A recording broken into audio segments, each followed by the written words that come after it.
broadcasting and Okay. recording. Yep. And people Yes. are coming in. I see Alyssa. Huh? Oh. Hello, Okay. Alyssa. Hi everybody. Hi, Good everybody. afternoon. Welcome back. Did We're everybody gonna- have a good break? Did everybody take a 5 minutes break? I hope everyone managed to Yeah. go to the toilet and come back. And, Have a get cup of snack, tea. Cup Yes. of tea. Yeah. Some chips. Yeah, definitely. It is a Saturday. It is. I hope everyone's tuning in, relaxing while, I don't know, cooking or baking, Gardening. waiting for the banana bread. Sounds good, Sabrina. I haven't started baking it. It's a bit too late now. The flour I know, has run out. apparently it's all gone. Yeah. Yeah, it's okay. Yeah. I went to the supermarket and it's all wiped out. So I couldn't find vanilla essence anywhere. Oh. Yeah. So I had to Google, what do you substitute vanilla essence with? The And pots? no, just the essence, in the just bottle. the essence, yeah. Yeah, so I learned something new. Like you can sub it with maple syrup. Yes. I guess the taste profile is quite similar. Yeah. I mean, this is obviously not related to the talk at all, but if you have maple syrup in your pantry, you can use it. Use it as vanilla essence. Yes, that's right. Yeah. Okay. Welcome back, everybody. I think a couple of people are still streaming in, so we will get started in a few seconds. Great. Yeah. So if you tuned in last Saturday, you would have seen the both of us. So you see us again. Yes, again. Yes. Yes, and if you're new today, then we will be introducing ourselves shortly. Yes, I did the introduction again. We'll have to reintroduce. Yes. Yes. I think some people are new today, so it's really nice. Though we're super happy to see new names and new people joining us. All right. Okay, I'm gonna get started. So. Welcome again. I'm Sabrina. I'm the co-founder of Calm Collective. Today we are sharing some mental health management strategies and also talking about some topics that have been on all of our minds especially since the lockdown started. So today we have Jolene. And she's a psychologist and the founder of Clarity Counselling in Singapore. And we'll be sharing on how to manage relationships while in lockdown. Before we get started, I wanted to let you know again that we'll have some time to take questions towards the end of the session. So please feel free to share your questions at the Q&A section below. I'm not sure if I pointed that correctly, or in the chat panel on the right side of your screen. So maybe Jolene, you can share more about yourself and what you do. Yeah, sure. So I've been a psychologist for over 10 years. And I studied in the States in Chicago. And then when I came back, I was briefly with KK Women's and Children's Hospital. And then after that, I joined a private practice or private practices. And then I founded Clarity about maybe 6 years ago. Yeah, that's right. Yeah. So I see kind of a huge range of people ranging from age 15 to 65. And the most common presentations are the anxiety, depression, mood disorders, and PTSD. Yeah, so I have extensive training in trauma-informed therapeutic modalities. Yeah. So how has it been for you during the past couple of months, especially during the lockdown season? How has it changed the way you practice? Well, I mean, because of the safety issue, we wanted to definitely continue providing consistent, safe therapy to all our clients. But, the directive obviously was to bring everybody online to telehealth, and I think for some people that transition to telehealth was easier, and for other people it was more difficult and they needed a little bit more convincing. There were some people that wanted to really just wait until, this whole lockdown was over, and then to resume face-to-face sessions, which I totally understand. But I think that psychotherapy works best when it's consistent and regular. So it's not ideal to have an 8-week gap between sessions, because a lot of things have already happened in the 8 weeks, and as we discussed last week, this is a extraordinary time of stress. So that's kind of even more that you need to kind of attend regular therapy sessions. If you've already been attending, you should definitely keep it up. Yeah. So how often should someone actually attend therapy sessions? Oh, that's a really common question that we get. Yeah, so I don't think there is like a fixed number, because everybody comes in with a different issue, with different history, different personalities. And really, honestly, I think one of the most important factors for success in psychotherapy is the willingness to change.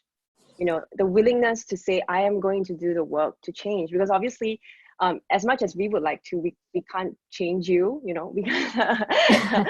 are an autonomous adult. And so what we can do is to facilitate the change. But, change is hard, and it's very challenging, and it's very confronting for some people to really address some of these issues that they haven't addressed for years and years and years, So it really depends, on the issue, if it is a chronic issue, or, it's some people would come maybe once a week or even once every 2 weeks at the beginning, and then when they get better, we kind of taper off the frequency of sessions. Yeah. Right. Yeah. So it depends, I guess, but it really really depends on the issue. Yeah. Or the issues, usually there's more than one. Yeah. Okay. Wow. All right. So I guess just diving into the topic of the day. So regarding relationships while in lockdown, could you share more about how you've been advising your clients or helping your clients on this topic? Like, what are they bringing up these days, and how are you helping them? Yeah, so I think that I always like to remind people that the quality of our relationships is one of the biggest factors that contribute to how resilient we are. If you have a good support social system, it's kind of, then you have a better chance of being resilient. So I'm not sure if you've heard of the longest longitudinal study of adult development. It's called the Harvard Study of Adult Development. Is this the one that they followed some guys like in the 30s? Yes, exactly. Okay. So, exactly, you've heard of it. Yes. I was just watching the video yesterday. You were, yeah. Timing, So I'm gonna post a link up if anybody wants to read the article or see the TED Talk. But it's by the psychiatrist called Robert Waldinger, and he's the lead research director of this adult development study. Basically, that kind of they followed over 700 undergraduates for 75 years, and so this is the longest ever research kind of done on what makes a good life. So the TED Talk is entitled What Makes a Good Life, and they basically went in and collected a lot of data, because as you know, maybe when the research started in the 30s or the 40s, they thought that, well, genetics plays a huge part. Genetics must play a huge part, or your personality must play a huge part. But basically they were trying to find out, right, what makes a good and happy life, what helps us live longer and live happier lives. And after 75 years, the grand conclusion, the kind of the Cliff Notes version of that research study is simply the quality of our relationships, So the quality of our relationships can actually alter our brains, it alters our immune systems. So if we don't have good quality relationships, we're actually more prone to lowered immunity. Even premature death has been linked to, for instance, loneliness. Yeah. So it's, of course, they measured all the other factors as well. And I'm sure people might be interested in all those factors. So of course, the factors that we would think about, what makes a good, healthy, long life is, exercise, the absence of smoking or substance abuse or alcohol use, having a stable body weight, having good, healthy coping mechanisms. Those are all in that list, those are all in the list. I'm not saying they're not important, but the quality of your relationships is number one. Mm-hmm. It ranks number one. So I think it's important to understand that we can't run away from this issue, that we really need to invest in our relationships. And of course, during this lockdown situation, it's kind of hard, isn't it, to do that? Yeah, like so how do you do that, right? If you're stuck with your loved ones or if you're away from your loved ones. Yeah, yeah, Yeah. exactly. Mm. Yeah. So yeah, so I think it's interesting. I mean, I must qualify that when people think of relationships, they think like, oh, does it mean that I have to get married and have the requisite 3 kids? If I don't, if I, right? I mean, we are in a society that values coupledom, you know, Mm-hmm. rather than singledom. Mm-hmm. And, thankfully, that's not the case, right? Because when we talk about relationships, we're not talking about necessarily having a spouse or a partner, even though that's super helpful and super healthy. If you have a really good, committed, respectful relationship, that has shown to increase your quality of life exponentially. Mm-hmm. But if you are in a long-term toxic, abusive relationship, that has also can cause your quality of life to decrease exponentially as well. That's Definitely. the impact of those relationships. Yeah, so Mm-hmm. you don't have to be married with kids. Those relationships, and we're talking about, you can have really great relationships with your Mm-hmm. friends, your colleagues, your community, and so I think it's important to continue to nurture those relationships, even as we are all in our different silos, Yeah. even as we're all physically separated. Mm-hmm. Yeah, definitely. Yeah. Yeah. So what are some tips that you've been sharing on how to get through the lockdown? Like, Mm-hmm. in terms of I don't know, like getting closer to our loved ones or Uh-huh. managing conflict if we're staying too close or away from them. Yeah. So I mentioned, like, either we are kind of like in enforced isolation, or Mm-hmm. we are in enforced closeness. So I'm gonna talk about these two separately, because they present very different issues. Or you Okay. could be actually kind of facing both. You're in enforced closeness with your immediate family members, right? And then your enforced separation from all your friends and your Yeah. extended family, extended family. So you're kind of managing both at the same time, and that's not easy. Mm-hmm. Okay, so where do you think I should start? Enforced closeness or enforced separation? Uh, Which, Sabrina, in your experience, which is more oh, challenging? separation. Ouch. Oh, my feelings. For me,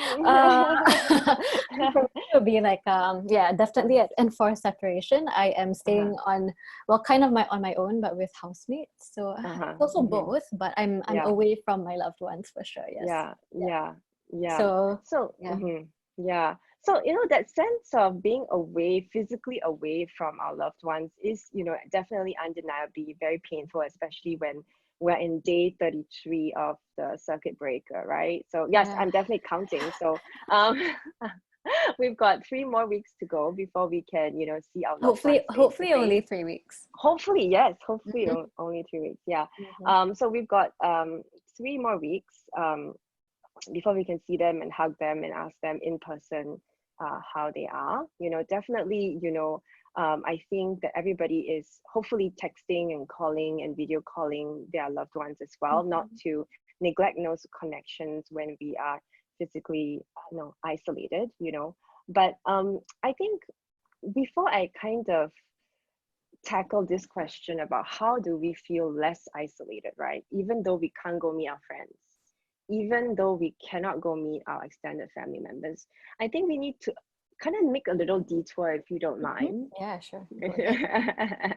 Take need to us make a anywhere. Yeah. okay. We need to make a little detour to the difference between being alone Mm-hmm. and being lonely. Mm-hmm. Yeah. So there is it's a huge difference. Being alone, solitude versus lonely, which is the challenge of, loneliness, is two different experiences. I mean, I don't know if you've ever experienced this. I definitely have, when you are in, let's say, a room with a lot of people, Mm-hmm. but Yeah, you feel yeah, yeah. incredibly lonely. Mm-hmm. You feel Yeah, no, I have. incredibly unseen, Yeah. unacknowledged, right? Mm-hmm. So it doesn't mean that when we are surrounded by lots and lots of people, that doesn't necessarily mean that we feel less lonely, right? Yeah, that's true. Yeah. Yeah. So there is a difference for sure. There is a huge difference. Yeah. And so basically, loneliness, the definition of it really is perceived social isolation. Perceived social isolation. So it's actually a perception in our minds. It is actually the difference between what you want and what you perceive. You know, so let's say if I want many friends and I don't have many friends, I will feel that loneliness. Lonely, yeah. That perceived social isolation, right? If I want a deep connection with my husband and I don't think I have it, I'm gonna feel lonely in this marriage, right? Because I feel disconnected from the person that I'm supposed to be most closely attached to. That's a real deep loneliness, right? You can be deeply lonely in a marriage as well. Yeah, but not alone. Yeah, not alone. So that's really two different things, right? Yeah. So loneliness is, you know, is not something that we can run away from. There's no quick fix for loneliness, right? But we can definitely do things to mitigate the loneliness that we feel. Okay, yeah. The first thing we need to do is to acknowledge the loneliness. Yeah, no, I'm not lonely. What are you talking about? I know. But yeah, no, for sure. Yeah. I'm jumping right into the difficult stuff, you know? Yeah. Okay, so the thing about this circuit breaker, this isolation that we all face, you know, and I think Haslinda from last week, she talked about this being such a great opportunity to pause, right? To reflect on where we're going in life, or to reflect on our routines, or whether they give us purpose and meaning, or are we too busy? Are we too hurried? It's a kind of a pause. Everybody's pausing. The world is grinding to a halt. You know, it's everyone's slowing down. And so as we slow down, you know, it becomes very stark. You know, when we don't have that distraction of productivity, the distraction of running around doing one thing after another, it can be very confronting for us, because all the issues and all the feelings that we've been running away from, maybe in our ordinary lives, in the normal routine, now come to the forefront. Yeah. So acknowledging that we are lonely is very scary. But and I know the title of this talk is Alone Together, because, well, I don't know if you can see it in a positive way or not, but alarmingly, the rates of people feeling lonely have increased year on year. You know, so many people are feeling lonely. There was a lot of discussion about the loneliness epidemic in millennials, especially. About maybe like 20 to 61% of millennials felt lonely when they were surveyed in the U.S., U.K., the Western countries. So the numbers are really high. And interestingly, as a sidebar, I don't know if you read about this, Sabrina, but there's actually a causal link between your social media consumption and loneliness. I think I've read about this somewhere, but yeah, and it makes sense. I think it's, right? Yeah, definitely. Right. I mean, it's ironic that, you know, the more time you spend on social media, and the word social is in there, the less connected you feel, right? Yeah. And so have we asked ourselves why is that so though? Right, so isn't social media supposed to make us feel connected? Yeah. But the problem with social media is that it's a very fleeting connection. It's a very superficial connection. But also, you know, there's FOMO, right? Yes, of course. And of course, there's FOMO, there's, you know, obviously you're also comparing with people. And, you know, yeah. So if we're scrolling through social media trying to find connection, but we're constantly comparing with this person and that person, or look at this person's life and they're doing so well, or, you know, what we're going to do is we actually feel more disconnected, right? We feel further apart from people, you know, and we feel, and then that's where the self-critical voice comes in, that we're not good enough, right? So social media, I think we need to really curate our feed and to monitor our social media consumption. Definitely. That's one thing. Yeah. The other thing I recommend is I think that when we talk about really being connected with another human being, you know, I think that can happen anywhere. That can happen online, that can happen face to face, that can happen on the phone, it can happen via text, right? But you know, I think it's about when I come into this conversation, what is my intention? You know, is my intention to be real, to be myself, and to really connect with you? You know, now we're all living under this ambient level, ambient anxiety of the pandemic. And we're all struggling. All of us are struggling to come to terms with what has happened in the world and the anxiety or from the uncertainty, right? We don't know, for instance, what is the new normal? What is the world that we're going to re-enter post-lockdown? We don't know what it looks like. I don't think anyone knows what it looks like. So we are all vulnerable. And I would encourage people to take this vulnerability as an invitation to connect. You know, I think that if I come to you human to human, and I'm interested in connecting with you, I'm being vulnerable with you, then you will be more vulnerable with me, right? Vulnerability begets vulnerability. And that takes courage. You know, if I come into the conversation, or let's say if I call a friend, you know, but I'm not interested in being myself, or I'm too invested in putting on a good image, like all good here, you know, everything's cool. Or I'm going into the conversation with looking for validation or approval or an ego stroke, then that connection is not going to deepen. So I think first of all, we really need to kind of take a look at when we enter into these connections or conversations, whether right now it's all online, obviously, or on the phone, how can we bring our vulnerability to those conversations? How can we bring our authentic selves to those conversations? Right. Because that can deepen that connection, right? Really fast. Yeah. And the other tip really is, if you're feeling socially isolated, is to reach out. Is to not forget to reach out to your friends. Don't wait for them to initiate contact, right? Because it is so easy to like be in our little silos, in our little bubbles, you know, and think about myself today and what I need. You know, I think in every crisis, in every pandemic, it's an invitation to either exercise selflessness and generosity, or to shrink back into fear and selfishness, right? Yeah. And so I think this is where you can take this opportunity to reach out. You know, of course, some people might say, oh, I don't want to reach out because I'm afraid like they'll not respond. I get nothing back. And I feel rejected when I get nothing back. You know, if I send a text and my friend doesn't reply, and I feel like, oh dear, you know, like I feel really rejected, I feel abandoned, you know. And I would say to that, you know, we can't control how the other person responds to us. Yeah, of course.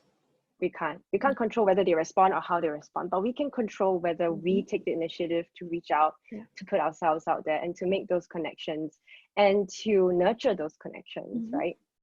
Yeah. It's like, you know, growing a plant. I don't know. Do you have plants, Sabrina? No, I'm taking care of myself. But yeah, I get it. Yeah, it's kind of like, you know, when you sow a seed, nothing happens for like 14 or 21 days. Takes nothing a while. happens. Yeah. It takes a while. And some relationships are like that. You just got to keep tending to it and nurturing it before you actually see anything tangible, you know. And when you do see any, you know, even when the plant is growing, you still need to water the plant. You still need to make sure the plant has sunlight. If not, the plant does die, you know, because I learned the hard way. Plants are, you know, they have needs. Plants, you have to tend to them. We have to tend to them. So relationships are kind of like plants, you know, you can't just water them and forget about them. You have to continuously invest in them and take care of them. Yeah. And they're quite resilient as well, plants, you know. They are. They will grow back. Some of them will grow back. Yeah. Yeah. Some of them will go back. Just like relationships. Some of our relationships will bounce back. And it takes some patience, and yeah. I think also vulnerability, you know, because you're kind of putting yourself out there and just hoping for the best. But yeah. What about people who are stuck with loved ones, or like, you know, even I think one thing on my mind has been, what if people are stuck with people that they don't want to be around, or if they're faced with, like, I don't know, even other conflicts or even violence, right? So how should they manage this?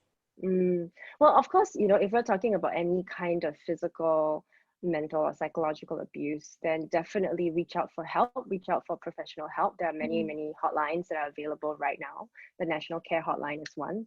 And so please bring yourself to a place of safety. If you ever feel like your physical safety is being threatened, I think the first thing is to keep yourself safe.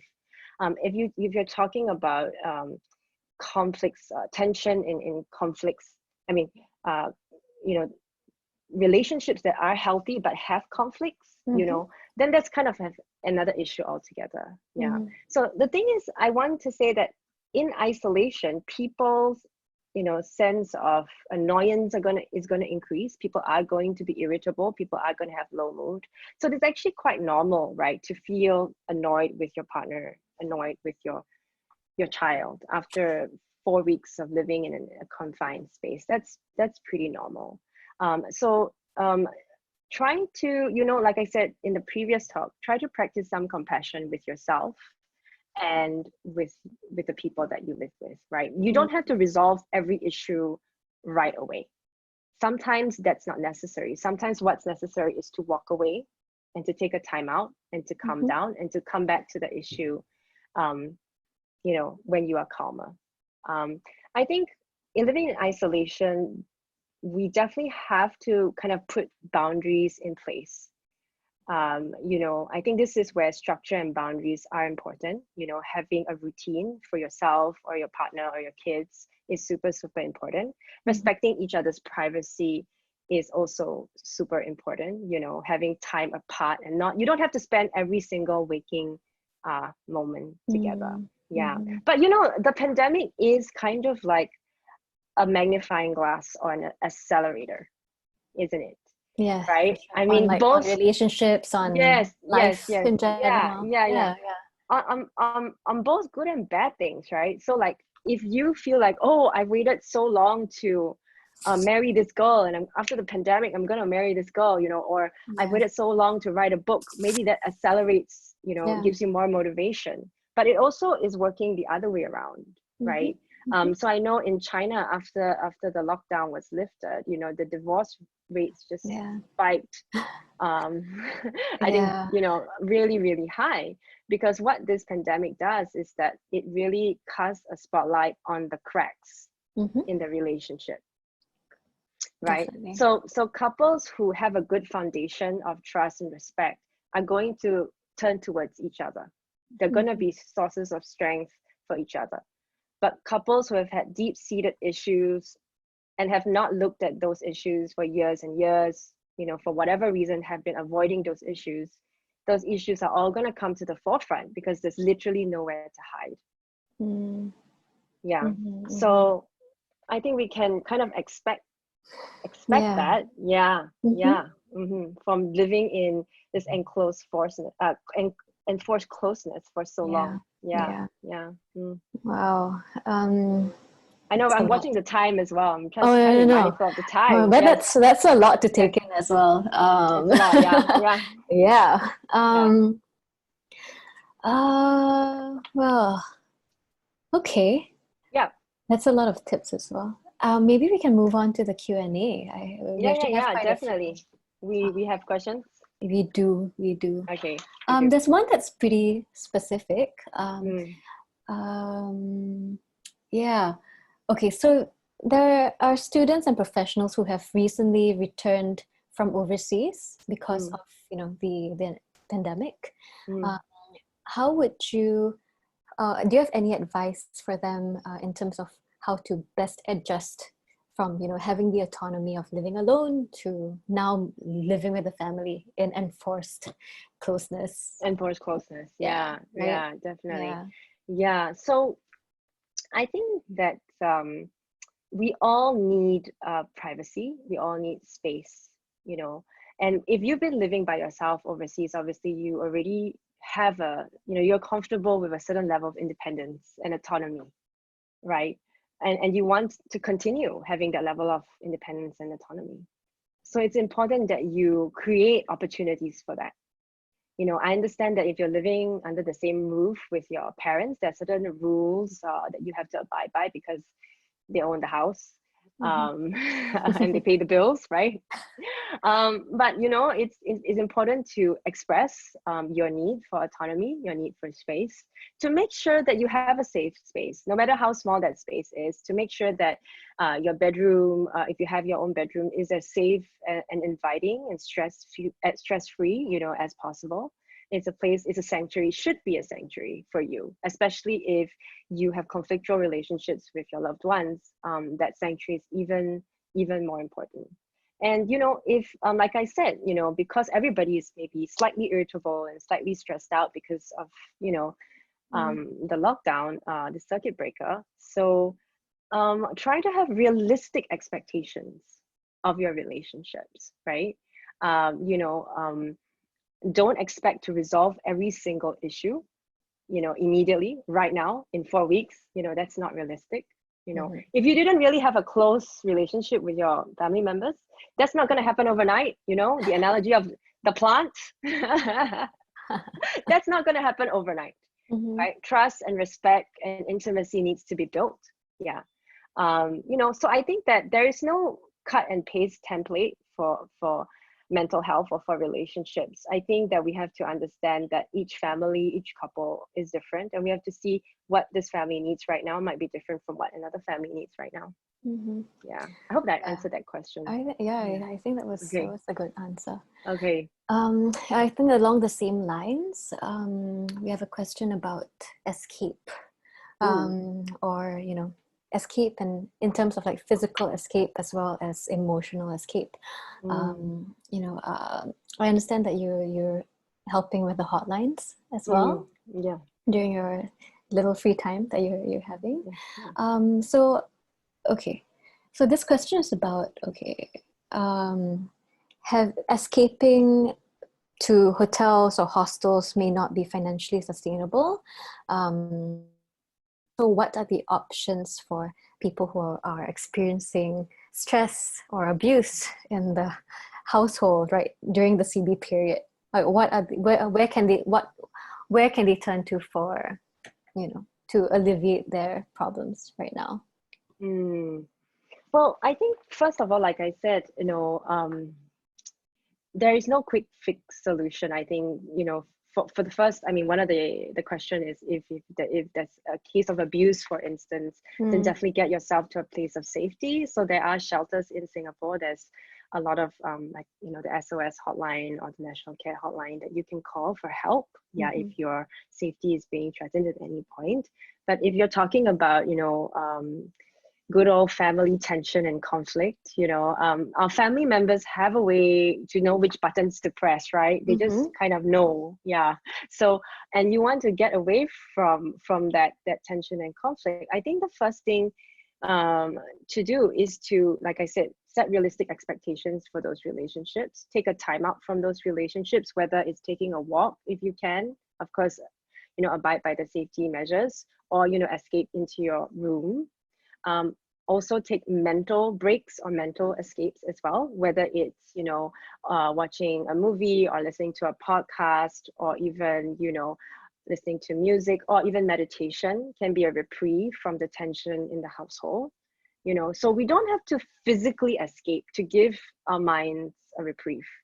You know, very often it's about taking back control of the narrative that we've told ourselves over and over. Right? If we're telling ourselves, oh, my family doesn't understand me, they are unsupportive, you know, that narrative is going to build upon itself you know, and you're going to go very quickly into a bit of a rabbit hole. Yeah. So like I said, you know, loneliness is really perceived social isolation, the gap between our desire and our perception, right? Definitely. So very often in psychotherapy, what we do is we try to change perceptions. We try to change the narrative. Yeah. So if you feel like, if you're telling yourself, oh, I'm living in a conflictual household and I cannot do anything about it, that's a narrative of helplessness. How can we change that? Yeah. Yeah. Yeah. Definitely. Okay. Thanks, Jolene. Yeah, sure. Okay, more questions. There's quite a few. Okay, so for this one, this is the enforced separation topic. So, all right. As someone who has been living alone for 2 months now since quarantine, I've been having a hard time communicating with other people, even with my loved ones. I find that it's mentally taxing for me to talk to them daily, even when they're reaching out. Is this normal? Yeah. So my curiosity would be is what makes it so taxing? You know, what makes it so tiring to connect? Is it because the relationships were not in a good place before the circuit breaker? You know, and the issues are now coming to the forefront? Or is it because you guys are finding, you know, really nothing to really talk about?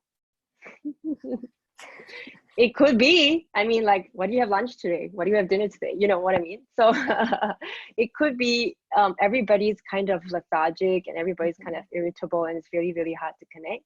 That could be an issue as well. But yeah, I mean, to that question, it's absolutely normal. It's absolutely normal. I think it's kind of what I said, I can't remember, was it last week, about human beings are creatures of habit.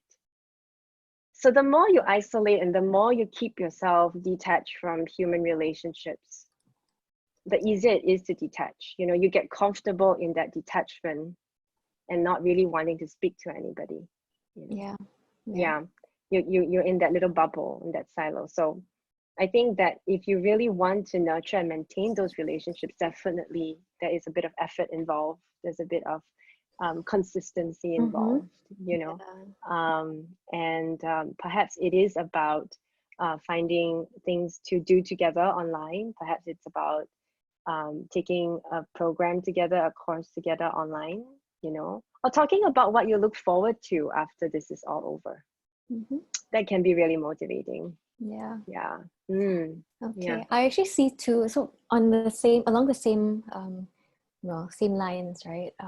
There's someone who has brought up, you know, finding it hard, tiring to maintain a friendship because you're in a different continent, and the other one is related to having too many Zoom calls. And so yeah, you know, I can definitely see why it's been difficult. Do you have any specific advice for them? So did it come from two different people? It's right? Different people. I'm just two different putting them together. Yeah. Okay. All right. I'll take the Zoom one first because that's definitely close to my heart as a therapist. Right now, as you know, all the sessions are online. So I'm on Zoom almost every day for extended, you know, periods of time. So I definitely understand Zoom. We call it Zoom fatigue. I think if you Google Zoom fatigue, there's a couple of articles on there about why Zoom is making us exhausted. You know, even though we really want to connect with people, what's happening is a bit of a dissonance because, like, my brain thinks, like, now I'm talking to you, Sabrina. I think I'm connecting with you, and I am mentally, intellectually connecting with you, right? But my body doesn't feel connected with you. So there's a dissonance here. You know, and a lot of, as you know, human connection is most of it is physiological, right? We sense other people's presence in the room. We pick up on their nonverbal cues, you know, how their body is today, their posture, you know, their gestures, whether their mood is high or low. Sometimes you can tell, right, without even saying a single word. Yeah, so most of communication is nonverbal, about 70 to 80%. So definitely Zoom can be exhausting because your brain's working harder. Yeah. To track the person, to scan the screen and not to get distracted by everything else on the screen, and then you're trying to, really, you have to really make an effort to connect. In person is a bit more effortless. You can really sink into it. You can really have those moments of silence, right? In person, that's kind of awkward online. Yeah. So definitely we're navigating Zoom. Everybody is navigating Zoom differently. But I will say definitely take regular breaks from Zoom if your work, requires you to be on Zoom. There's a bit of a tip. Sometimes it's actually less tiring just to do the audio, because actually you are more focused on one source of information. One sense, and you're not distracted by all the visual. And sometimes it can be a little bit more intimate as well, like an intimate phone conversation. You're picking up on the tone and the pitch of the voice, and you're really connecting with that person. Okay, the other question was about connecting with people overseas. Cross continents. Well, long distance relationships have always been a challenge. Even before COVID-19. I mean, it's true. It's not a surprise. So I think the long distance relationships that have been successful have a good foundation. First of all, a good foundation of trust and respect. That's definitely key. And of course, a lot of effort goes into maintaining a long distance relationship. A lot of effort. It is about reaching, not waiting for the other person to initiate because they're in a different time zone, about being vulnerable with your feelings, always being open to the other person, always inviting that person into your life, especially when they're in a different continent, different culture. They're not in your everyday, right? They're not in your everyday details, and sometimes I think that the challenge with long distance relationships is that, sometimes you want to call that person or tell that person, hey, this happened to me today, like this good thing happened to me today. My friend dropped by with tiramisu, and I wanted to, that's awesome. I want to share that joy with you. But then by the time I call you, it's 8 hours later and I don't feel the joy anymore. You've lost the moment, right? Or so or the converse is true, like something really bad happened today at work and I really wanted to connect with you, but you were asleep, and I feel so alone, right? So I think it's about really not forgetting to really just give that person a chance, whether it's a partner or a family member, to include them in your everyday, even though it was 8 hours ago, even though it was 10 hours ago. Those details actually really matter, those details. I mean, that's what forms a relationship. Okay, Jolene, we have I think we gotta wrap up soon and transition to the next talk. Thank you so much for sharing everything today. I understand it's a lot about, like, just setting your boundaries and being vulnerable and reaching out to the people that you want to connect with. And thank you so much. So we'll be sharing some of the articles you referred to, and the TED Talk as well, on our Facebook page. And if anyone has any more questions, feel free to drop us a message on our Facebook page. Alrighty. Okay. Thank you so much. Alright. Take care, Sabrina. Okay. And thank you, everybody. Bye. Thanks, everybody. Bye.